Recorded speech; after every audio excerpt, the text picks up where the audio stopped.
بسم الله الرحمن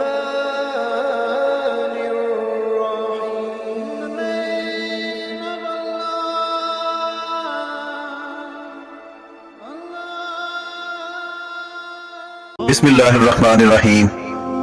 شروع اللہ کے نام سے جو بڑا مہربان اور نہایت رحم والا ہے. دوستو، ایک بوڑھی عورت مسجد کے سامنے بھیک مانگتی تھی. ایک دن ایک شخص نے اس سے پوچھا، کیا آپ کا کوئی بیٹا کمانے کے قابل نہیں ہے؟ تو اس بوڑھی عورت نے کہا کہ میرا بیٹا ہے اور وہ کماتا بھی ہے. تو اس شخص نے فوراً کہا، پھر آپ یہاں کیوں بھیک مانگ رہی ہیں؟ بوڑھی عورت نے کہا کہ میرے شوہر کا انتقال ہو گیا ہے.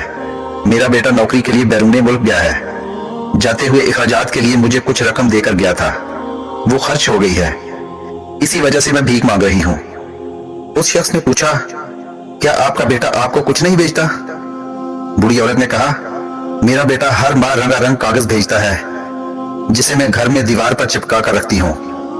وہ شخص اس کے گھر گیا اور دیکھا کہ دیوار پر بینک کے 60 ڈرافٹ چسپاں کر دیے گئے ہیں.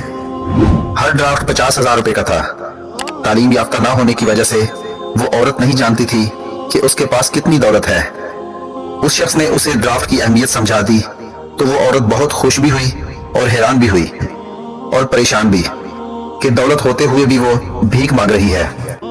ہماری حالت بھی اس بوڑھی عورت کی طرح ہے. ہمارے پاس قرآن پاک ہے اور ہم اسے اپنے منہ سے چومتے اور ماتھے پر لگا کر اپنے گھر میں رکھتے ہیں، لیکن ہم اس کا فائدہ صرف اسی صورت میں اٹھا سکیں گے جب ہم اسے پڑھیں گے، اس کے معنی اور تفسیر کو سمجھیں گے اور اس کو اپنی عملی زندگی میں لے کر آئیں گے. تب ہی انشاءاللہ ہماری زندگی اور اس کے بعد کی زندگی دونوں بہتر ہوگی. بہت بڑا خزانہ ہمارے پاس موجود ہے، لیکن ہماری جہالت کی وجہ سے اس میں چھپے انعامات سے آج بھی ہم سب محروم ہیں.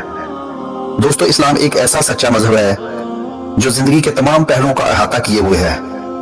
اگر ہم اس پر عمل کرنا شروع کر دیں تو ہم دنیا اور آخرت دونوں میں سرخرو ہو جائیں گے. اللہ تعالی ہم سب کو قرآن پاک کی عظمت کو سمجھنے اور عمل کرنے کی توفیق عطا فرمائے، آمین. دوستو، آج کی ویڈیو اچھی لگی ہو تو چینل کو سبسکرائب ضرور کیجیے گا. اللہ تعالی آپ کا حامی و ناصر ہو.